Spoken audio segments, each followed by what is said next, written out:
So, wir gucken jetzt Murmansk. What's left after Soviet Union? Poverty, desolation and breaking down houses. Murmansk is my biggest disappointment from 2018. We're talking a seaside city beyond the Arctic Circle with easy access to Finland and Norway. I expected to see crowds of tourists, shops with fresh seafood, and bars with jolly sailors in Murmansk, but found a dull, dying city with mountains of rubbish, crumbling earth roads, and neglected old buildings. In this video, I've combined my two trips to Murmansk in 2018. I first visited in May, and then went back in November to see how the city had changed. Back then, my first trip to Murmansk didn't end without a scandal. I was scolded by locals in the comments and criticized by city officials in the media. You can compare Murmansk with another northern Russian city, Magadan, which I have a separate video about on my channel. The infrastructure is much better there.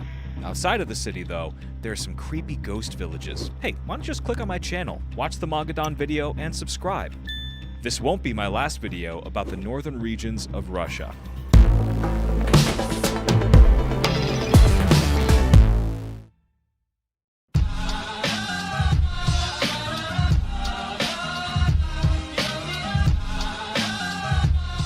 Good morning! Finally. Look, did you notice that when we were in Finland, in Norway, it was gorgeous weather, sunshine, beauty, nature. Only when we get to Murmansk, there's rain, the gloomy leaden sky that just fell on this city. Now why is that? It's so that everyone can comment that we arrived at a bad time. We're in Murmansk! I mean, look here. They just threw together all the words that they knew that just associate with something posh and expensive in their mind. See? Wine, boutique, diplomat. Oh, they're not cleaning the streets here. Oh, never mind. Here's a guy picking up trash from a puddle. Oh, what a beauty. Just when we started to complain. They're renovating the Rodina Cinema. It's a very cool building. I hope that it's going to be preserved in its original state, because there's always this temptation to cover it with some obscure panels, change the paint, put in plastic doors, and then, of course, the design's going to lose all its charm. But I think in this case, they're mostly going to leave it alone. Oh, this is a deserted city. Everything's going extinct. We're all alone here. Wide streets, wide pavements. Alright friends, we just had an incredible trolley bus experience, and I haven't even filmed anything, but I can tell you, while it's still fresh in my head, the first thing that's... Ich check den Boy nicht. Also, der fährt in diesen Städten rum. Er ist wahrscheinlich selber Russe. Und zeigt uns, wie diese Städte sind. Und jetzt, was ist sozusagen der Plan? Der Plan ist zu zeigen, wie scheiße das da ist, oder was? Struck me was the amount of advertising on that trolley bus. They're advertising waistcoats on every seat, and there's leaflets all over the place. These guys have squeezed everything they can out of the trolley bus in terms of advertising. This trolley bus system is famous for being the most northern system in the world. The southernmost used to be in Wellington, New Zealand's capital, but it was recently shut down. While in Murmansk, it's still operational. I was starting to wonder if there were tires or rubbish around. Here it is. Jesus, look. Oh, I get it. People are just throwing garbage out of their windows. You think so? Wow, look at this absolute beater. Oh, there's a local. He's gonna tell us how this place got so messed up. Huh? Hello? Hello? Why is the rug lying there? Was it thrown away? Doesn't anyone want the rug? I guess it is just half a rug. It's quite a thing going on his head there, isn't it? Oh, that? It's a hat. Really? What's his name? My name is Ilya. Why is there trash everywhere? Because the rubbish dump was over here. Now it's moved over there. About 300 feet from here, right? Well, it's not 300 feet. Well, look how much. One house, two, and that's it? Also, ich würde nicht sagen, dass es eine Doku ist, Code Red. Ich denke, das ist ein Typ mit 2 Kameras und er läuft einfach rum und zeigt uns ein bisschen was. People are just throwing everything out their window now, right? What did you say your name was again? No, wait, this is a playground. Ja. Look, if we don't put this into our video, people aren't going to believe us. They'll say that this is like from the 90s, when really this is 2018, Murmansk. Genau, sowas, der ist sowas wahrscheinlich wie Traveling Simon, falls ihr den kennt oder wieder. Also es gibt doch diesen einen Simon, das ist so ein Deutscher. Der fährt in der ganzen Welt rum und macht halt Reisevlogs. Und er ist wahrscheinlich einfach die Russenversion davon. Und hat wahrscheinlich noch mehr auf seinem Kanal, aber er hat scheinbar auch 2 Videos über diese abgefuckten Städte.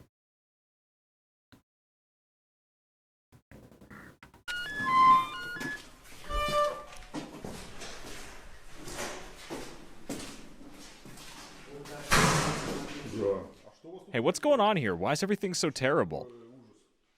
The apartment management company doesn't want to do anything for us. Doesn't matter how we contact them, doesn't matter where we call, it's always like this. Do people throw trash right out the windows? You can see it's in the bags. Maybe, yeah, some people do that. They don't even clean it up. You got everything under the windows. Then you just go right out of the house and there's a puddle right there. Why is it so dirty here? Dirt! Because the people here are dirty. This is a ghetto. Oh, I got it. Ilya, how can you be so normal here? How aren't you just cursing mad here? So they're really angry at the housing company that won't throw out trash, that doesn't do landscaping. And they just throw the trash right out of the window just to spite them. Hey, if you're enjoying this video so far, share it on Reddit. That's the best way to help this channel grow.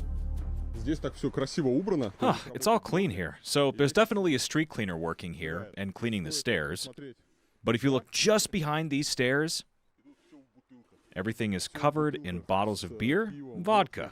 On one side, there are amazing views. Honestly, the landscape here is just like in San Francisco. Also, somebody's clearly got the best office in the city. Look! You're just like the director of Murmansk. What's your opinion of this place? Well, I certainly didn't like it at first. You know, the weather, it's gloomy. But coming to the best office in the world with a gorgeous view of Murmansk port, it's really helped me to see that life is just starting here. Alright, so here, by the way, you can also see the Murmansk director's car. So, as you can see, it's terrible at every turn here in Murmansk, regardless of what you're looking at. Doesn't matter if it's landscaping, houses, roads, cars. There's this kind of permanent terrible state just everywhere. But it's interesting. It's interesting to study it. I probably wouldn't want to live here, but it's interesting to explore this place. Alright, so you can tell a lot about a city by its ads, and as well, it's understandable that what people eat, drink, and throw away also tell you about that city. See, here, everything is littered with trash. There's an advertisement, money on the pledge of a car, money for bail, a way out of drug addiction. Hell, even getting a diploma. You see that they had beautiful nature, opportunities, like in Finland, like in Norway. But no one here wants to live in beauty. So here they took it and threw trash everywhere. The chair, the tires, the bottles, the paper. Look at this place. Look, you can't look at this and understand what people have in their heads. Explain this to me. How can you do this? How can you throw away a chair? How can you throw away bottles and still no one's... Tja, das ist ein kulturelles Nicht-Gleichgewicht, ne? Wenn man da aufwächst, dann ist das normal wahrscheinlich, ne? Da macht man das.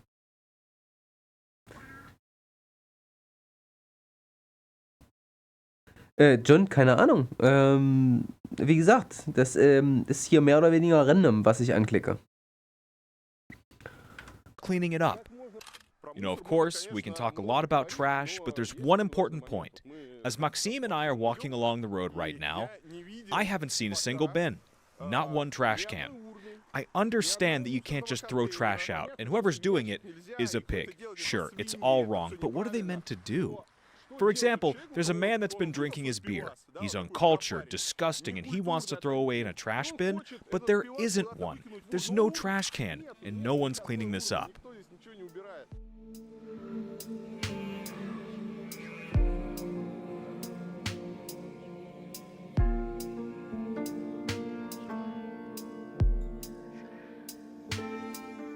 It's a mountain of fools. That's what it's called. You want to know why? Why? You had to go down from here and there was no transport at all, basically. So you had to walk up the ramps to get to the top. The ramps are these stairs. You've probably seen them before. Yeah, we were looking at these dorms and they were such a mess. You haven't seen mess yet.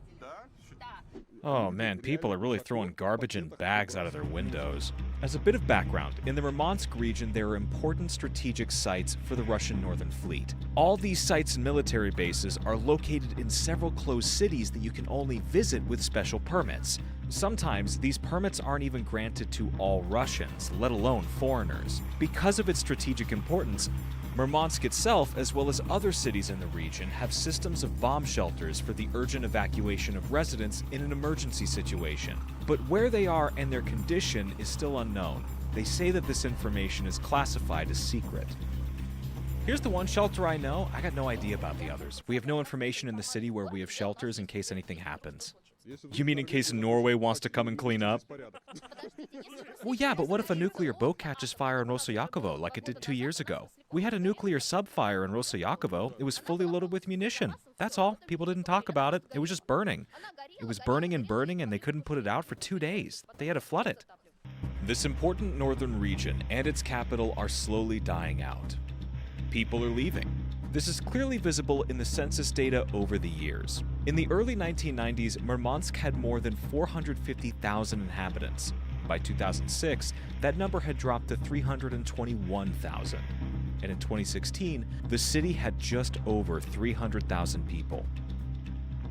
This situation is the same for other cities. From 1989 to 2013, the population of the entire Murmansk Oblast decreased by 36.5%.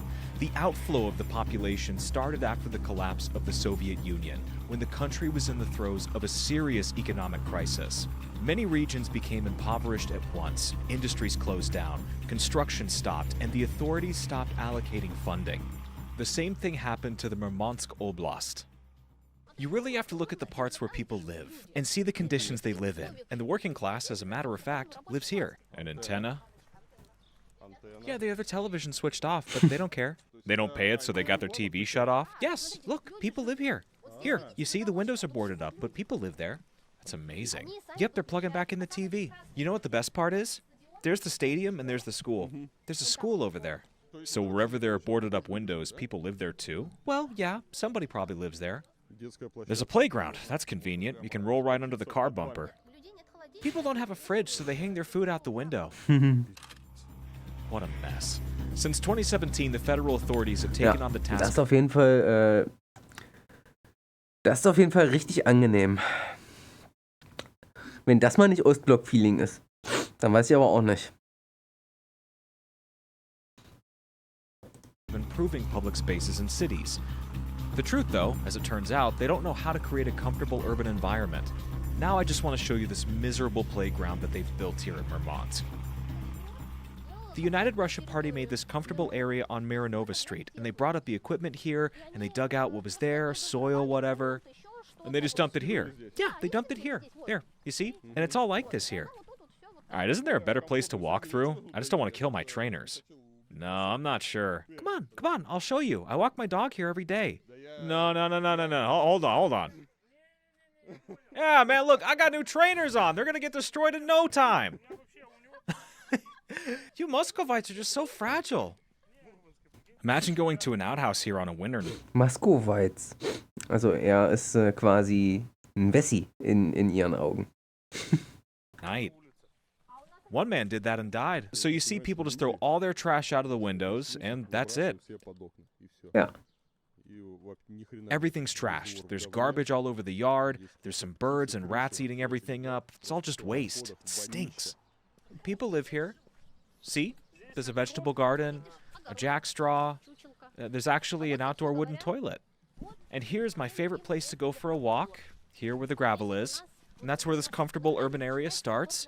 The project of Murmansk, United Russia. Ja, das denke ich mir, dass Moskauer in Russland als delikat gelten. Also wahrscheinlich Edelpüppis, ne? Und St. Petersburg doch bestimmt auch, oder? Da leben Hipster und so.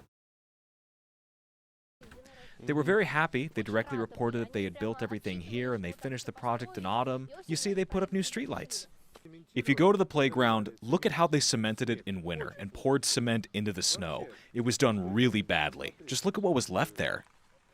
This is decent. What's considered a decent house? I mean, decent people live here who more or less pay their rent and bills. The authorities then... Oh, wait, so a decent person just someone that pays their bills? That's a decent person? Yeah. To the authorities, it's already a decent person.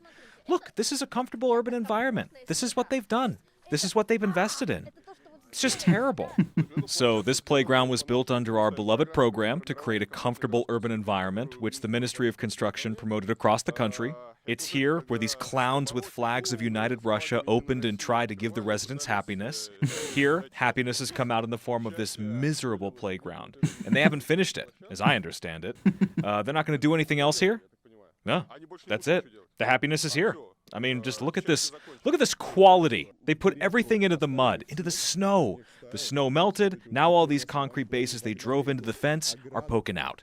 We really have such beautiful places in a beautiful city. Well, really beautiful city when it's light gray, pearly, and sunny. You know, you look at it at 4 o'clock in the afternoon or morning on a polar day, it's very beautiful. But we live here. We live in a world of smashed windows, and nobody wants us at all. Because those who have funding and power to fix something, they start saying that it's our fault because we don't pay utility bills. Genau. Because we don't know who owns these houses. We don't know what management company's here, you know? Then comes a comfortable environment program for United Russia, and they say, what do you want? We made this comfortable place for you. We completed our project. And then they come out and say, we spent money on this city. We made it comfortable for them. And that's what outrages me most.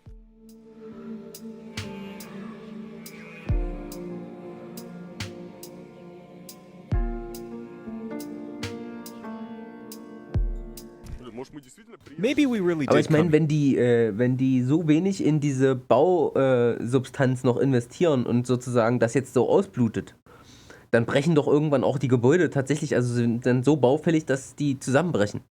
Oder?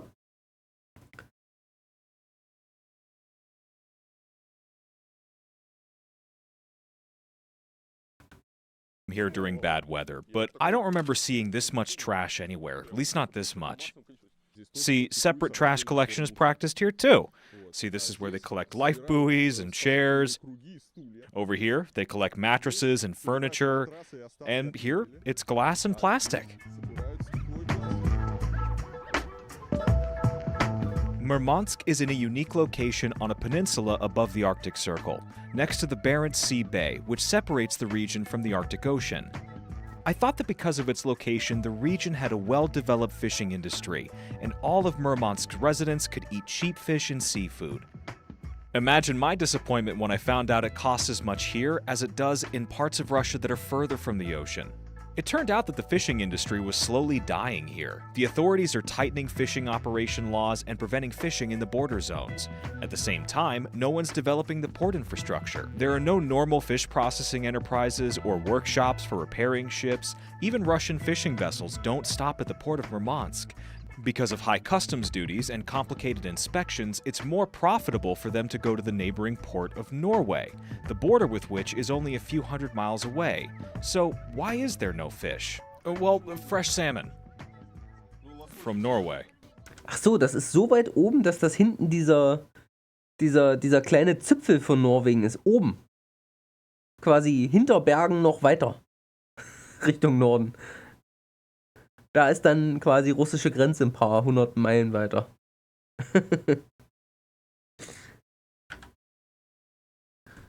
We have sanctions on salmon. What kind of fish? We tried to grow something here last year, but they threw away dozens of tons. Something didn't work. There was some kind of disease or something like that. So it turns out that Russian fishermen catch fish in Norway, right? Well, the seas have this thing. I get you. They catch fish and give it to the Norwegians. Yeah, and they come here empty? They don't come here just because they don't go to this port as a rule. They don't come here because they're not cleared. There are practically no Russian steamships here now. There are very few of them left. Now all the steamships are foreign. So everyone just works for Norway? That's why everybody works for Norway, including Norwegian supply, water, spare parts. Everything is from there with few exceptions. And they create the most favorable conditions for fishermen there. As much as possible anyway. You know, recently, our steamship went to Murmansk. We were driven to Murmansk at the end. Again, it was just absurd, which one more time proves that everything isn't right here. Just think about it. A steamship goes to port and nobody's happy. Nobody from the first sailor to the captain. Nobody's rejoicing because that steamship, after its whole voyage, they're going home to her port, her home port of Murmansk. This is the oldest part of town, right? The oldest. Yeah, the oldest. The oldest district of the city. No, it's beautiful. I'm trying to find something good. Somebody picked out some unusual colors. Yeah, the yellow and purple go together. Yeah, this is a bit of a paradox, by the way. You know, you look at houses in Norway, and they're amazingly good at matching colors. They have reds, they have greens, they have roofs. In Norway, I think the houses are mainly red. Yeah. Look, if you take away the yellow and the purple and the lilac, it would look great with white and gray, right? Yeah, white with gray. Yeah. There's a light gray there, too. Yeah, but here, when we're choosing colors, we try to make sure they clash as much as possible. This is social housing. Houses for people displaced out of, like, rotting ist auf jeden Fall wooden richtig houses. disgusted.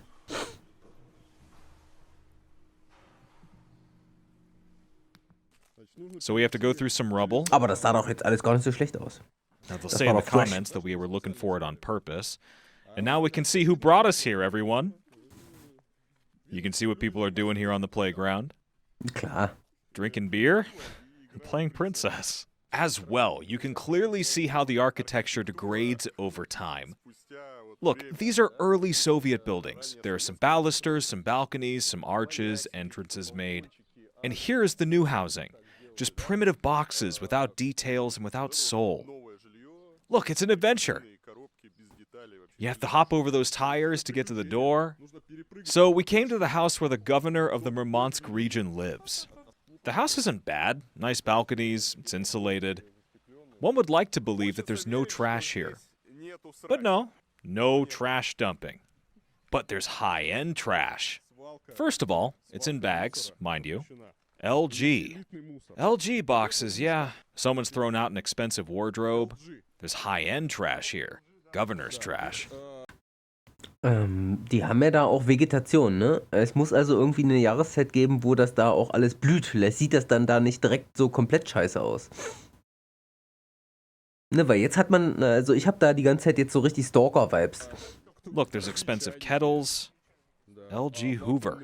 This is where the governor lives. It's still trashed. All right, Maxim. What do you think of Murmansk? What are your impressions? Oh, terrible city. I didn't expect this. I thought it was a big northern polar city. So you've not seen anything like this.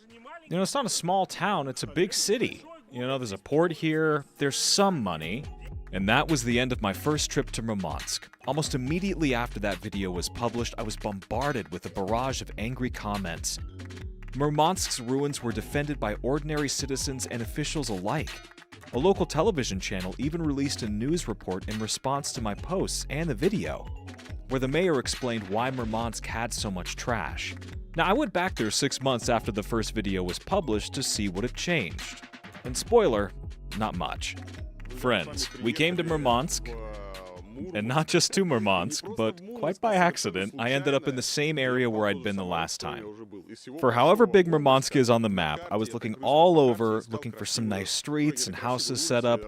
I thought there'd be something interesting, but I ended up in this neighborhood. I don't remember its name. There are 2 3-story houses here from Stalin's day. There are also some very decrepit and rotten wooden houses there. And here they're doing reconstruction. Those are new houses. They're demolishing the wooden houses, and these ones are being built in their place. Now, they're relocating people to these 3-story houses. Last time I was here, I was really taken aback by how much trash there was, and I was figuring that since they had time, maybe they had the chance to get it cleaned up. Now see, obviously, we got to Murmansk at a bad time.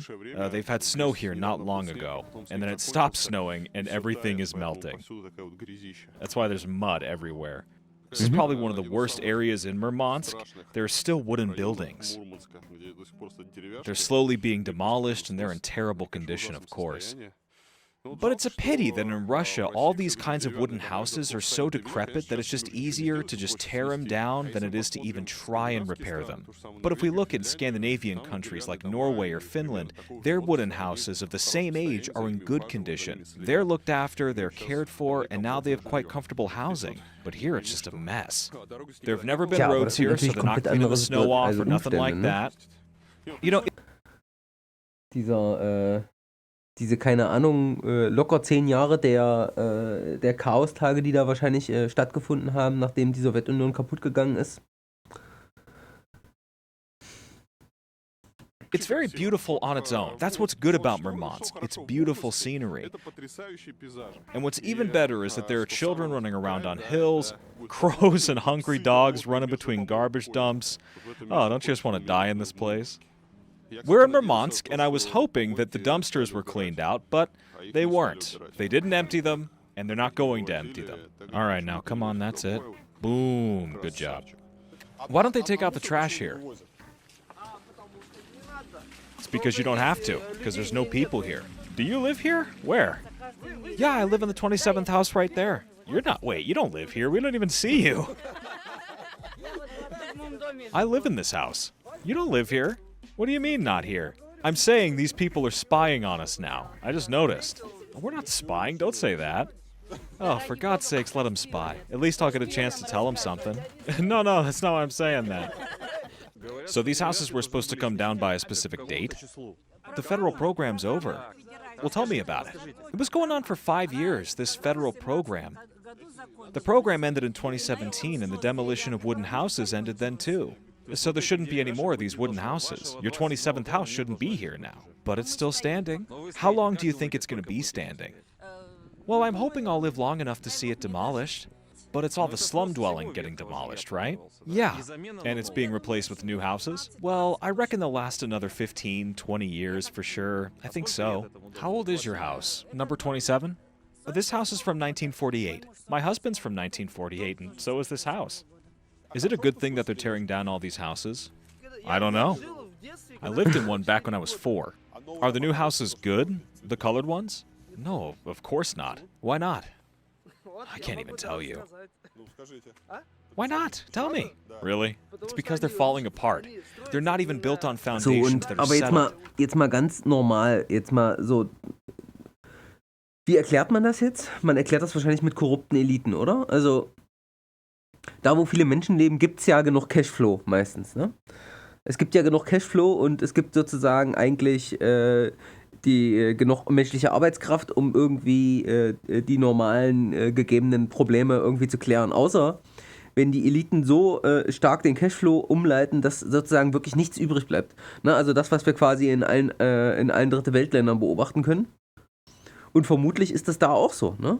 Wenn du eine Stadt hattest und die haben ja gesagt, sie hatten mal 500.000 Einwohner und jetzt sind es noch 300.000. Das ist quasi meine Intuition, wie sowas passieren kann. Ne?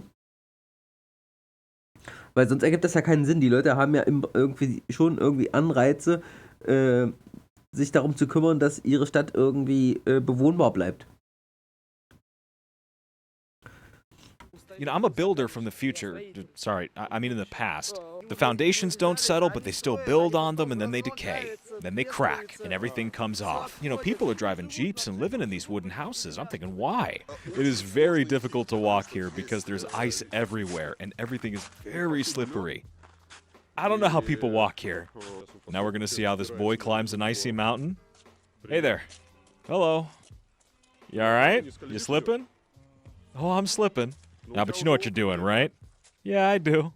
Hey, don't fall. The boy's clearly on winter tires. He's digging his nails through his boots into the ice, clinging onto it. Oh, let's hurry and get in the car. It's warm in the car. The houses have already gone into the dirt. There are some windows lit up. We drove out of that neighborhood, and now we found some streets with burnt and ruined wooden houses. I think this is the worst area, the most terrible district in Murmansk. By the way, they're all empty.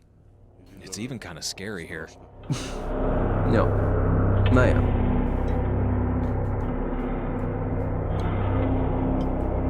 There's just a whole abandoned district here.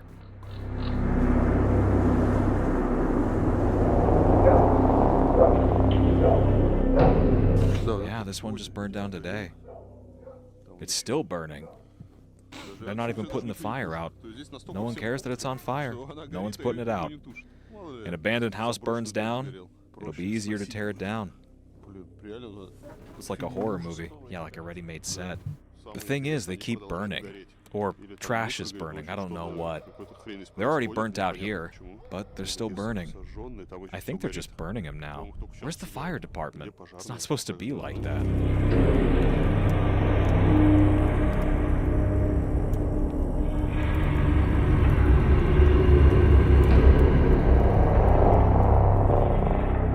It's very creepy in Murmansk now, because of the bad weather and the gray skies. There's twilight practically the whole day. And you go and here are these abandoned houses, all two-story, burnt.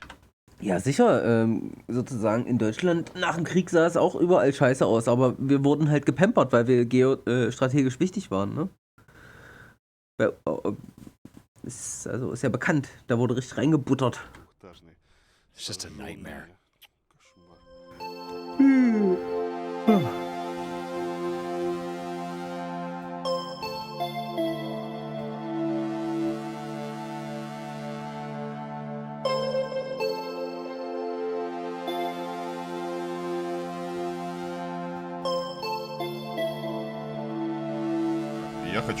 I want to have time today to see the places that I looked at last time. I started with that yard where the residents were throwing trash right out of the windows. Look, they got a problem with large trash for some reason. It's all over the place, and obviously it's not getting picked up. Looks like it's been dumped. What's it doing here? Does anybody need a car? Just come to Murmansk. They got extra ones here. It's gone.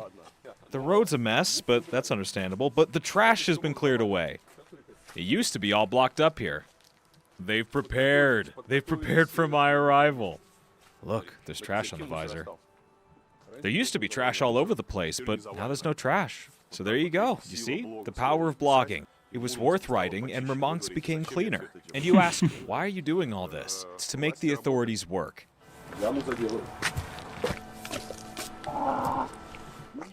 Damn it, but they didn't get here.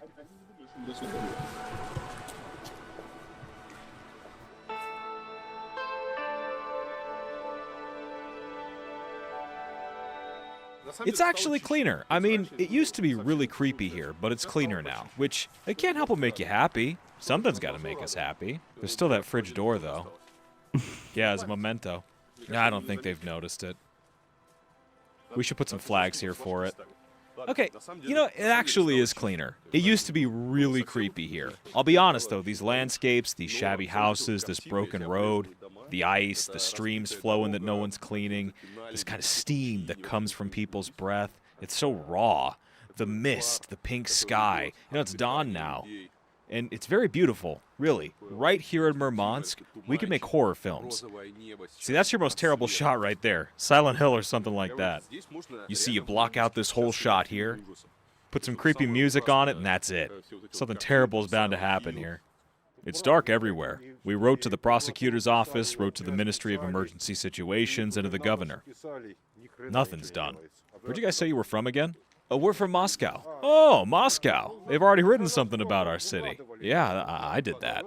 Oh, you did? Yeah, that was me in the spring. I came here to see what's changed. Nothing's changed. Oh, man, and you were all hopeful. Yeah, it's just that they promised to clean it up back then, so I thought I'd check out to see if they kept their promises. They got some furniture, some sofas, they've taken them out, but they're dumping them here again. They're doing renovations there and nothing's getting cleaned. Yeah, I gotcha. Thank you. Thank you. Hey, keep spreading the word. We're going to complain and write too. You have a good day. All right, goodbye. All right, so you see, people are saying nothing's changed. See, I'm an optimist. I wanted to believe in the good. I thought that in Murmansk everything was a little bit better, but no, it hasn't changed. Now what can I say? The locals have dashed all my hopes. Now I got a bag with trash. Where am I going to take it? Oh, I'll just throw it out on the pavement. That came from a window too. I mean, it really was just thrown out of the window. You know, walking around here, I'm afraid something's going to fall on my head. And this is how they walk in Murmansk. Yep. And this is probably the most beautiful, illegal parking lot you've ever seen. Look at the views. Here's a parking lot and a view of a city from here. All the hills are drowned in clouds. It's incredible weather today. 1 minute it's sunny and the whole sky is pink. The next it's foggy and the whole road is icy. And in this fog, people walk, cars drive here. It's beautiful, it really is, but I don't want to live here. Not in this mess. Notice they got tires all over the place. This is some kind of global problem. Garbage. The city is just full of tires and bottles. I mean, everywhere you look, there's trash. No one takes it away, no one recycles it. It's obvious that people don't want to pay for taking the trash out and just throwing it here. So it's like that everywhere. It shouldn't be like this, though. They have to deal with these issues somehow. During my second trip, I didn't just see city infrastructure. I also saw local entertainment. So now I'm going to show you a touristy Murmansk, a Northern Lights observation, and a tour of the world's first nuclear-powered icebreaker. Alright, so we have the most important moment of our trip. We're finally going to see the Northern Lights. I've never seen the Northern Lights in my life, but I've read a lot about them. Now, first of all, I know for sure that if you conceive a child under the Northern Lights, it'll be a boy. That's why a lot of Chinese people come to Murmansk and Norway. We had an unbelievable amount of Chinese people checking into our hotel today. Now, how do you find the Northern Lights? You need a good guide for that. And we have Alexei in the car with us today. Alexei is a guide. He's someone who can find the Northern Lights even under the cloudy Murmansk sky. And now it rained all day long. There were low clouds, and the whole sky was covered by them, and there was no hint of light. Are we going to find the lights? We'll try. When should you watch the lights? You have to watch the Northern Lights from September to April when it's dark, because the rest of the time, it's sunny at night in the north. If you can imagine. When the sky is clear every day, you can see the Northern Lights at a different intensity. So it may be faint, it may appear for Nordlichter interessieren mich nicht. It was open about 3 years ago. Now, with the help of computer technology, you can imagine the Arctic in a virtual form. Oh man, it is warm here. Yes, it is warm. A heater was installed. Do these windows open? Yes. There are these fasteners that hold the glass firmly in place. Sometimes you can tear them off so that the windows will open. But it's better not to do that. They're very heavy windows. It takes 2 people to lift it back up. The glass is designed for the force of the shock wave from an atomic explosion of these reactors. It's very strong glass. And there was a case when the iceberg was hit by such a shock wave. That was in 1961. In 1961, there were the polar explorers that landed on the ice floe of the North Pole 10 station. And after that, they conducted this test, the so-called Kuzma's mother. Nikita Khrushchev did it. There was this explosion, and the nuclear-powered icebreaker Lenin was relatively close by. But the windows didn't crack. So this is what we call the captain's bridge, the wheelhouse, the navigator's cabin, the radio room. So this is how it works. The icebreaker is controlled from here. The wheel changes the ship's course. What's hard about that? What's hard isn't changing the course. The difficulty is keeping the ship on course, because unlike humans, a ship doesn't live according to orders or commands. Ships live according to the laws of physics. Such a huge metal construct weighing around 20,000 tons has a high degree of inertia. Then the task of the helmsman is to extinguish the unnecessary inertia with the helm and maintain the set course. And the second level of icebreaker control is these knobs here. Now what are they for? It gives the icebreaker a very valuable quality, maneuverability. Maneuverability is the basis of navigational safety. And by that I mean, it's so important to maneuver correctly in the Arctic ice that if you don't move at exactly the right time, or if you move incorrectly, it may end very badly for you. You may even lose a vessel, which would get crushed by ice, as the main threat when navigating in ice is ice compression. To begin with, these winds break the ice cover and millions of tons of ice are set in motion. This is very dangerous. So you have to do something to avoid this ice compression. There's only one way: maneuvering. That is, if you change direction by maneuvering, the ice compression will stop. It only affects the channel made by the icebreaker at a strictly defined angle. But the thing is that in 5 to 10 minutes, the wind will blow from the other side and the compression might occur again, and another maneuver will be necessary. And why does the icebreaker do all this? Because an icebreaker is designed so that ice compression doesn't have these terrible consequences. Why? The icebreaker's hull is so rounded that as soon as it starts to shrink, the ice pushes it out. It rises above the ice mass and then breaks it by applying pressure to it. So, strictly speaking, the very name of the icebreaker isn't quite correct. The icebreaker isn't breaking the ice, it's crushing it. Radio services played a very important role at that time, but now there is no radio service on icebreakers. And so the beautiful romantic profession of the radio operator, well, it died in the fleet. You see how much equipment was here and how many Maddox, du people meinst, were here. There were weil die 8 in dann, total on the wird das Ding betrieben durch einen Nuklearreaktor, so wie so ein U-Boot, meinst du? Das kann man sicher abschirmen. radio service. Here, all these huge boxes, Hallo, these Knolle. chests, all this was replaced by the computer. Tell me, was there any alcohol on the icebreaker? Be honest. Not officially. So, you can tell the truth now. It doesn't have to do with telling the truth or lying. It wasn't official. Everybody says at one time or another as an argument that on all types of submarines, operators were given this dry wine, a glass of 7 ounces a day. Now you have to be specific with that amount. They were very careful when they gave it to people because they were dealing with radiation. So for fun, yes, to relieve, for example, psychological stress. Did they give it to you? We didn't get it. But did you have it? I'll put it this way.